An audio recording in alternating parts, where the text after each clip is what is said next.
రామన సావాసమక్రత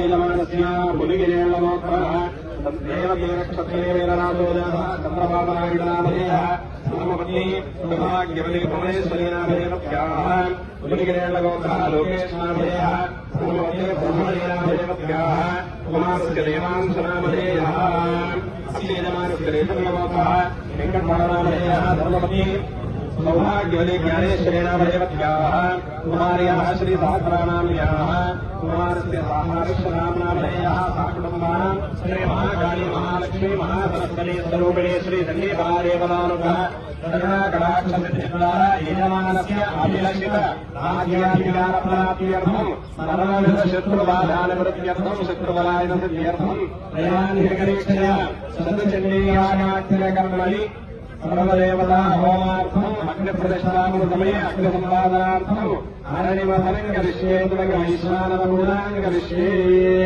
media మిత్రులందరికీ నమస్కారం. నిన్న ఉదయం నుంచి 10వ తారీఖు ఉదయం 12 గంటల వరకు దాదాపు 3.5 రోజుల పాటు శతచండీ యాగం నిర్వహించడం జరుగుతుంది గన్నవరంలో. దీనికి ప్రధాన కారణం ఆంధ్ర రాష్ట్రం అక్షరకముల ముందున్న ఆంధ్ర రాష్ట్రం అభివృద్ధిలో అధోగతి పాలన విషయం మీ అందరికీ తెలిసిందే.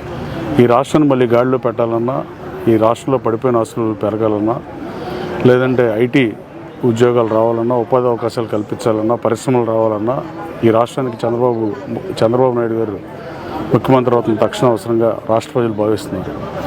దాంట్లో భాగంగానే దేవుడు ఆశీస్సులు కూడా ఆయనకుండి ఈ రాష్ట్రానికి ముఖ్యమంత్రి అవ్వాలనే ఉద్దేశంతో రాజమండ్రికి చెందిన ఋత్వికులు అలాగే ప్రధాన ఆలయాల్లోని ప్రధాన అర్చకులతో ఈ క్రతువు నిర్వహించడం జరుగుతుంది.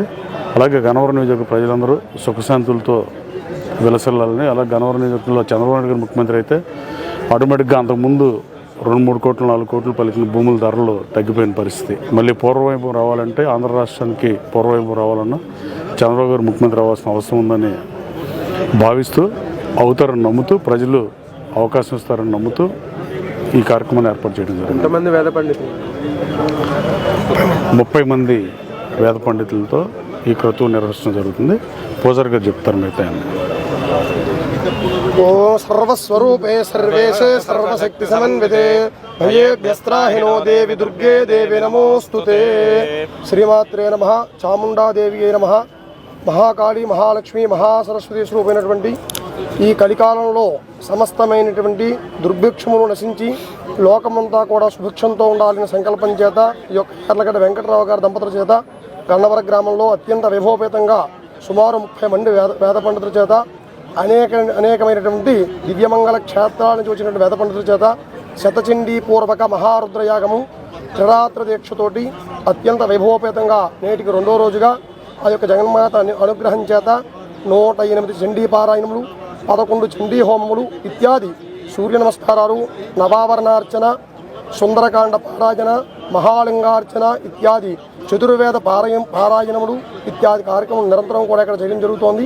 ఇదంతా కూడా యార్లగడ్డ వెంకటరావు గారు వారి సంకల్పం ఏమిటయ్యా అంటే సమస్తమైనటువంటి జనవారి ఆయురారోగ్యాలతో ఉండి సమస్త శుభాన్ని చేకూర్చి అంతా కూడా జనమంతా కూడా సుభిక్షంగా ఆయురారోగ్యాలతో వర్ధిల్లాలని చెప్పి వారి సంకల్పం చేత ఈ యొక్క గ్రామాన్ని ఈ యొక్క యజ్ఞాన్ని ఇక్కడ తలపడడం జరుగుతుంది. సభాయే నమః. శ్రీరామ సుఖినో భవంతు.